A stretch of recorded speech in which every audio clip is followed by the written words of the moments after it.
Look up in the sky. It's a bird. It's a plane. No, it's Super Sunny. What's going on, guys? Santino, aka Sunny, aka Super Sunny. Apologies for not uploading like I said I was going to. I was hanging out with my GF on Monday. We heard a little something coming from upstairs, the upper part of the apartment, and we realized that the ceiling was leaking, so we had to get all that kind of leaked down to the review station. So, but now we're good. We got everything all cleaned up, everything sorted out. Now we have here the DC Comics Icons, excuse me, number 6 in the series, Blue Beetle Series 2. Looking pretty good in the packaging. This is the Andrew Rodriguez Blue Beetle. So this is the Infinite Crisis, as it says here. We see the Blue Beetle symbol, DC Icons Infinite Crisis. Got the Blue Beetle there, and the symbol up top. On the back, we see the other figures in the wave. We got Flash, Blue Beetle, Black Adam, Lex Luthor, and nothing on the bottom. So these figures are really good. To be honest, I wish these were the kind of figures that were in Target and that you didn't have to buy from Amazon or like online, because this is what I have to buy these kinds of figures online. Instead, I would actually really appreciate if we didn't have to have in the Target those shitty ass, really bad, what are they called? The DC Multiverse figures. Those are horrible. I actually picked up the Batman and the Superman. They were horrible. I returned them and I was like, get the out of here, you know? Guys, yeah, they suck. They were horrible. But these are the kinds of figures we need. These are Marvel Legends quality right here. And some of the things they actually do a little bit better than Marvel Legends. So let's crack this guy open. I already got him open up, so we don't take too much time on that. So one thing that they do better is, so we got this part, right? And then this little, it's happened in the last video. I've taken this video twice, guys. Sorry about that. There we go. All fixed. Yeah, I don't know what's up with the stand today. It's being a little butterfingery.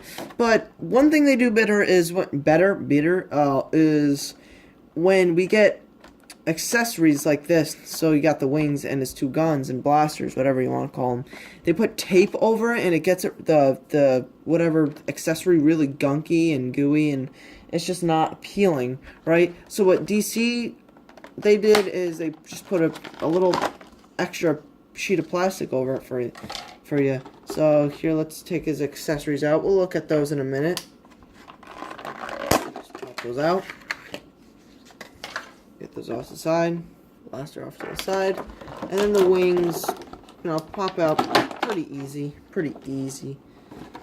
I actually have a couple other figures. I have the Deadman from Series 1, the Arrow from Season 1, the Batman I passed on. Now, this is the only problem that I have with these. Their midsection little thing that's holding them in is really difficult to get out. Never mind. It's actually really, like, elasticy. I didn't even know that. Never mind. I'm an idiot. So, let's get this guy open. And, well, he's already open. Let's just pull him out here, and let's take a look at this guy. So, right off the bat, he's looking pretty good, pretty accurate. So, I'm pleased with that. We're gonna do the review without the wings, and then we'll do it with the wings on. So, this figure looks pretty good. I mean, I'm liking it so far. One thing I'm noticing, that's probably just me. Let's take a look at the head sculpt. If I can even turn it. I'm already not liking the head articulation too much. But, it looks pretty good. I'm liking the sparkly plastic that they're using throughout the figure. I really enjoy the sparkly plastic. I like looking at that. It looks really nice. As you can see, the little sparkles in the plastic there. The hips kind of come out a little too much, but, if it gives us articulation, that's good. Taking a look at the head sculpt. Let's focus up there. There we go. Taking a look at the head sculpt here. It looks really well. But I just have a little bit of paint scuff on the side of mine there. As you can see, that's a little bit unfortunate, but he's going to be hanging from the ceiling, so no big deal there. The paintwork on here looks pretty clean. Oh, whoa. Paint on there looks pretty clean. Like, again, I like the sparkly plastic. The white paint here looks pretty nice. And coming around to this side, I like how these are sculpted in nice rivets. That's pretty cool. He's got a little bit of flat feet syndrome, but that's okay. I mean, not really, because he's going to be hanging from the ceiling. So I wish he had a little bit more treading. The backpack is really cool. I really enjoy the blue scare beetle. Kind of looks like it's clinging to him. I really like that look, and I really like this design for this character. It really is really cool. So you can see these little pieces are really soft plastic, so you're going to want to be careful with those.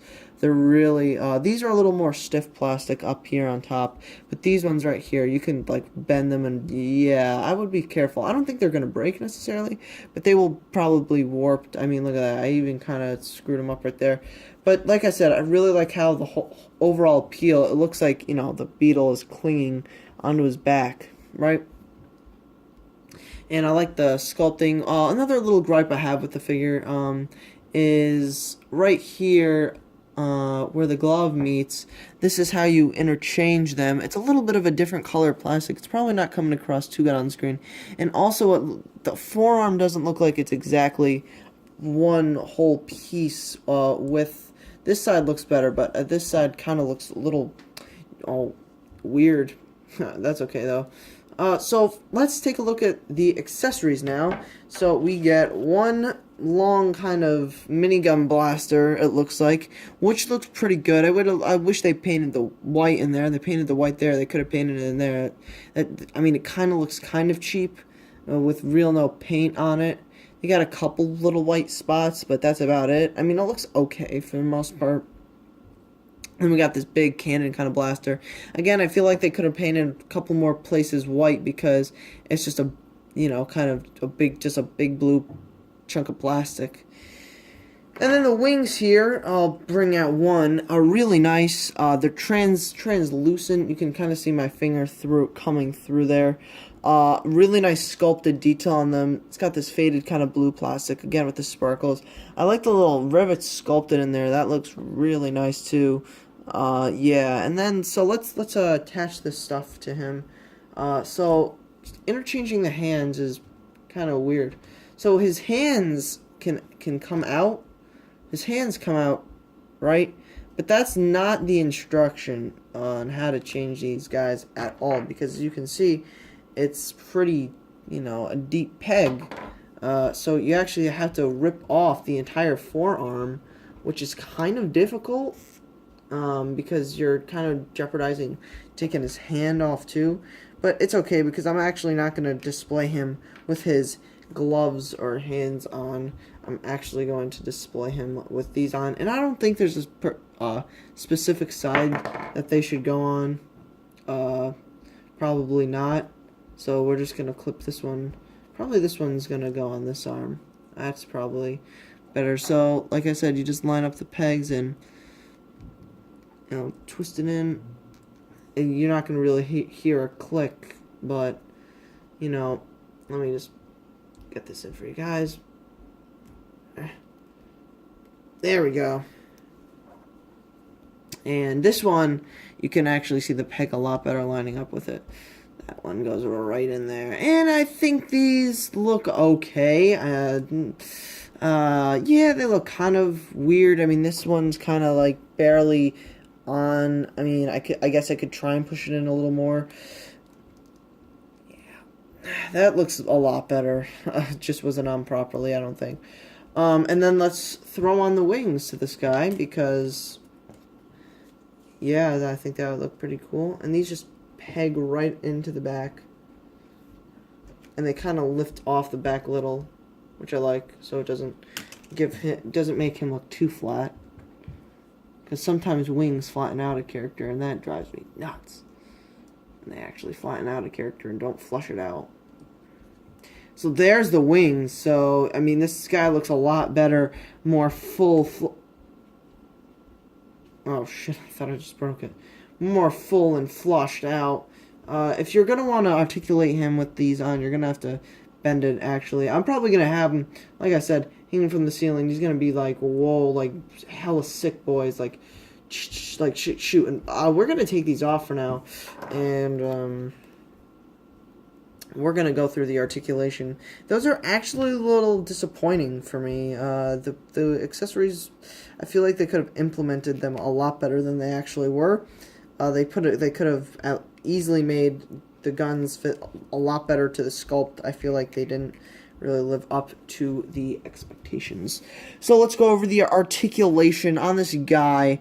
His head does not look up. That's really disappointing to me. I'm actually really disappointed in this head articulation. He's always looking down, as you can see. I mean, you can turn it side, so I tried to do this. Like, this is what I do with all the figures, and then lean a little back on that side. And then I try and shift it up, and that kind of works.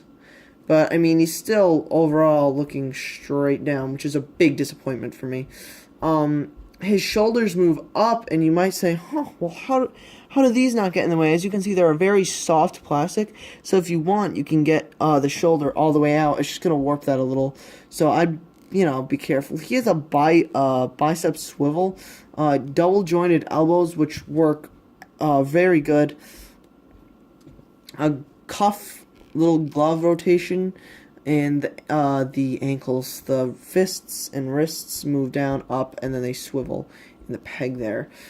So for diaphragm joint, the diaphragm joints don't really work on these characters. You have to work it with this lower abdomen joint. So I mean, you can get him a crunch, and a very good crunch, and you can get him very back. So that's how you can have him like looking up. You can have him flying like that. But again, we shouldn't have them. Joints for the legs, I feel like this is where they are a little more superior to Marvel Legends. That is excellent, and no DCU gaping crotch pit. This is the legs on these are probably the most impressive, because I feel like that you can get the splits and the kicks done very well. And they look great, flush to the character. The double-jointed knees look a lot better than Marvel Legend double-jointed knees to me. How it's rounded off and a lot more. I like how these joints are all like rounded, and they look a lot more natural and organic than some of the Marvel Legends that we get today.